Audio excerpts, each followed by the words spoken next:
Hey, and welcome back to my channel. It's Ashleigh here, and today I'm going to be sharing another episode in my kitchen Reno series. Today, this episode is all about how I transformed my kitchen cabinets. So let's go ahead and start this episode.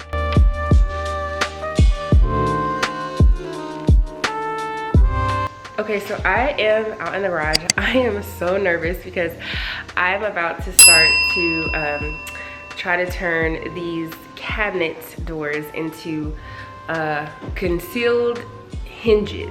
Well, concealed ones. Well, the ones that have concealed hinges.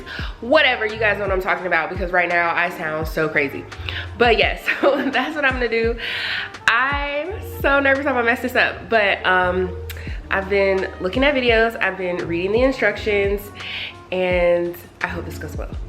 So I'm gonna do this first drawer. This is one of the bottom drawers, and we'll see how this goes. So the kit I'm gonna be using is the Kreg one, and it's not really a kit, but I guess it is a kit because it comes with all the stuff you need. But this helps with doing the hinges.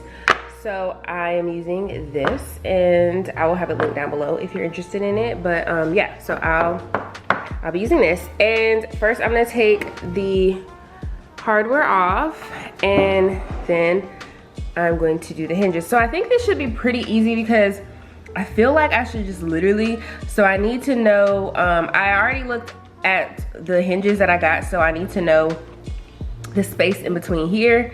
But literally it should be right here where this is. They also said it should be, I think like 2 to 3 inches. I think I saw someone's video that said measure the length of this and then like divide it by, or take a fifth of it or something like that. So I'm not gonna make this too difficult for myself. So I'm literally just gonna place it on top of where it previously was, but I'm just gonna make sure that the distance between the face of it and the back part is going to match up. Okay, so the first thing I'm gonna do, so I have my cabinet and I'm just going to, again, like I said, take the hardware off. So let me go ahead and do that.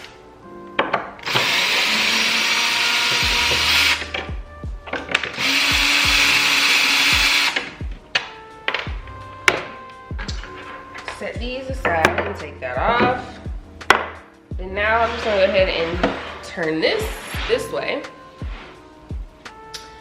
And literally, so they have these guides on here that you can use. I can go ahead and take that off. But they have the guides on here that you can use, and you can set all of this. Honestly, I haven't read the instructions yet, but I saw some videos, so that's what they said. So you just literally sit it where it needs to be on here. So I'm honestly gonna be doing this. I'm going to really just set this where this needs to be and drill the hole. I think it's really that simple, and I'm overthinking this. But I'm first gonna read these instructions, I think. All right, so after I watched a couple of videos, I started to feel just a little bit more confident in this. So I just made this really easy, and like I'm showing, I just lined it up with that center part where my old hardware was, and then I just added the piece on top, and then I clamped it down. Again, I was super nervous. This was the first cabinet door that I did, and I just did not want to mess it up. I was just praying that it worked out perfectly. But this was really easy to use once you lock it in place and start to drill.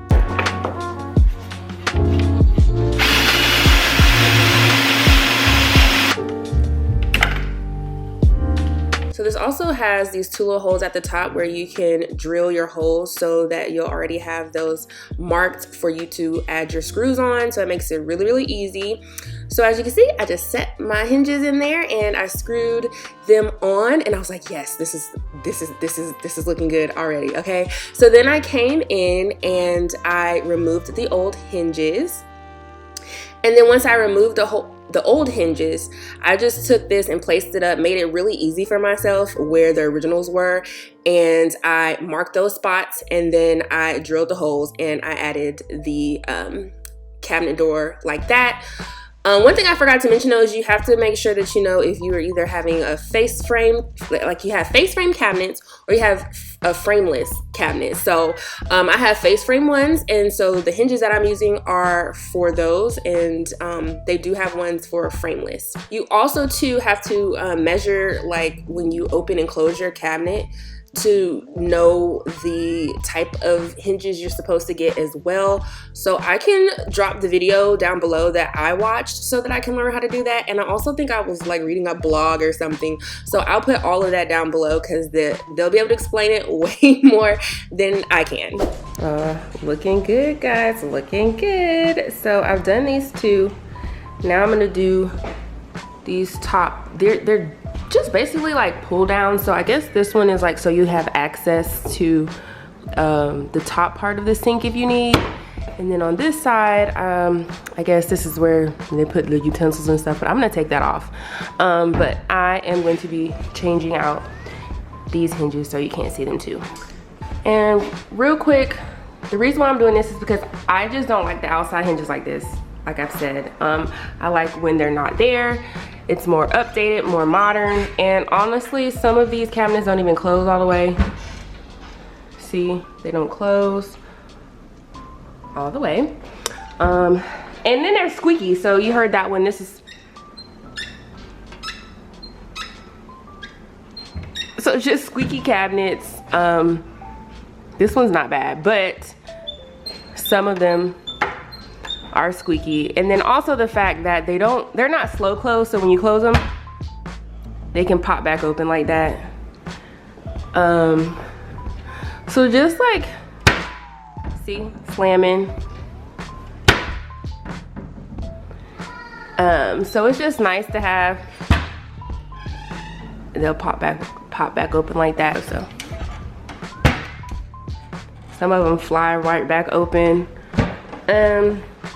So yeah, so just having these are just very nice because now they close softly.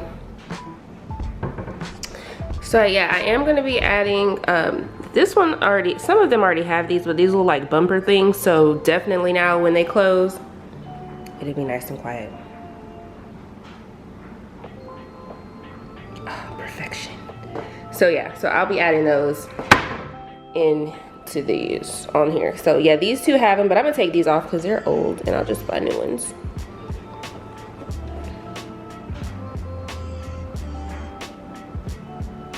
Oh my god, it's so quiet. Ah! After I started to get the hang of this, this part of adding the hinges started to go really easy.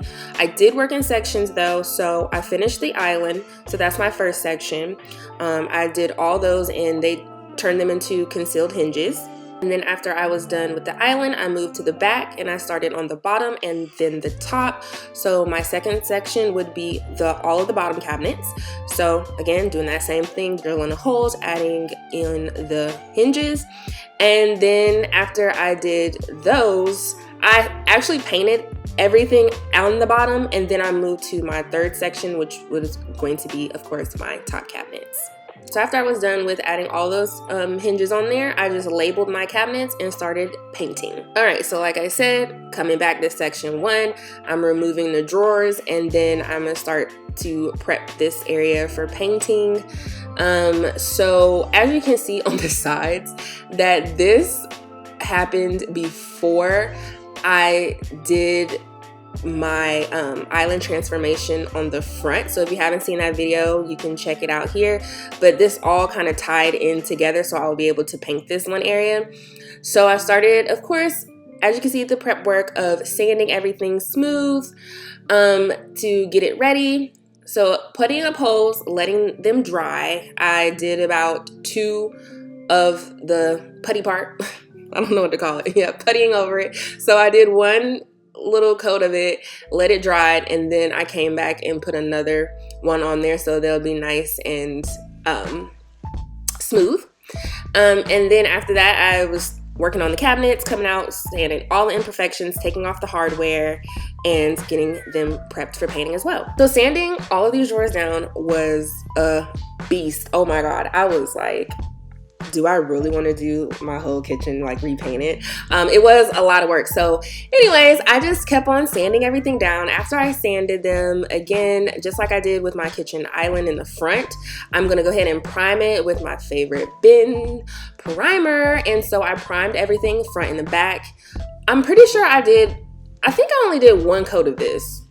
I'm pretty sure I only did one coat, and then I came back in with my sander and I sanded down the primer nice and smooth. Okay, so next, of course, I started to add my paint. So the paint I'm using is the Fusion Mineral. The color is Eucalyptus, and I did about 2 coats on all of the cabinet doors. Then I came in and I just popped the drawers back in, and I painted the drawers like that because it was just easier for me to do it that way. So after I was finished with the drawers, I came back with the doors. Oh my gosh, I'm thinking about Encanto. Doors, floors, drawers, whatever they say. Anyways, so added those back on there. Super simple since I had already done it. This was very smooth to just add all of these back, and then I was done with section 1, moved on to section 2. All right, so I moved to section 2. Again, like I told you, it is all of the bottom drawers. So did the same thing of preparation as in sanding and puttying everything back up, sanding those down, adding primer, and then painting. So my 2 favorite brands of brushes to use is Zebra and Booster. I love to use them when I'm painting furniture. They're just really good brands, and I just love their rollers from Booster and the brushes from Zebra, and I love to use them because they just give such smooth applications. So if you plan on painting your cabinets too, I would definitely recommend those 2 brands to do it with, especially if you're not going to be spraying anything on, because I could have sprayed these, but honestly the prep work for that would have just been even more than this. So I literally just rolled everything on, and it really took no time to do this, but my arms were kind of burning.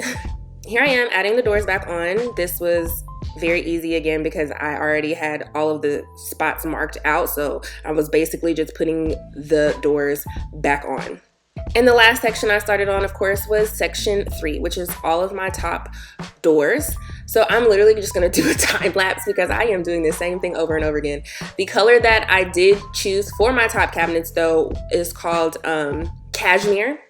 And it is by Fusion as well. So I did have, like, I painted all my cabinets first to make sure that these were the colors that I wanted. So first I was gonna do raw silk, but that color had kind of like a yellowish undertone. So I went ahead and I just changed it to the cashmere.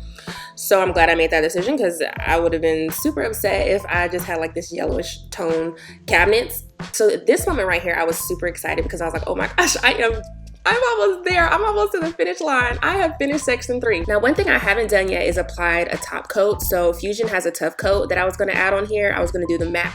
You can also do gloss if you want, but I like a matte look. You can add that on here, but this already has like a built-in top coat, and I really haven't had to put it on the cabinets because I can literally just wipe them clean.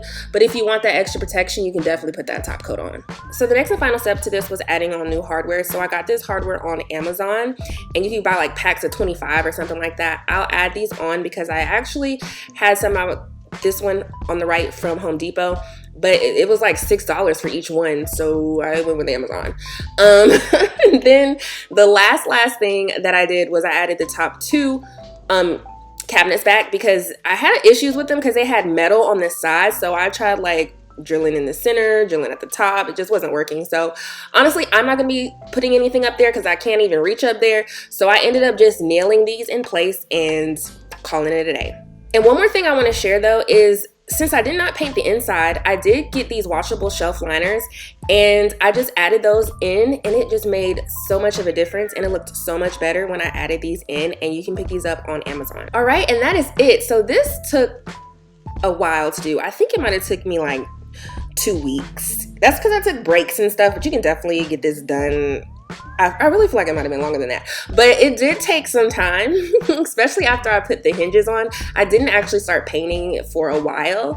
I hope you enjoyed this video. So I learned how to do my cabinets, adding the hinges, and I also just painted my cabinets. I'm used to painting furniture anyway, so that was really easy. It was just the conceal hinges part that I was really nervous about, but I am so glad that I decided to do that and tackle the conceal hinges because it really makes a big difference as well. I hope you guys enjoyed this transformation and you like this video, if you did, as always, make sure you give it a big thumbs up. Make sure you comment down below to let me know what you think, and I'll see you in my next one. Bye.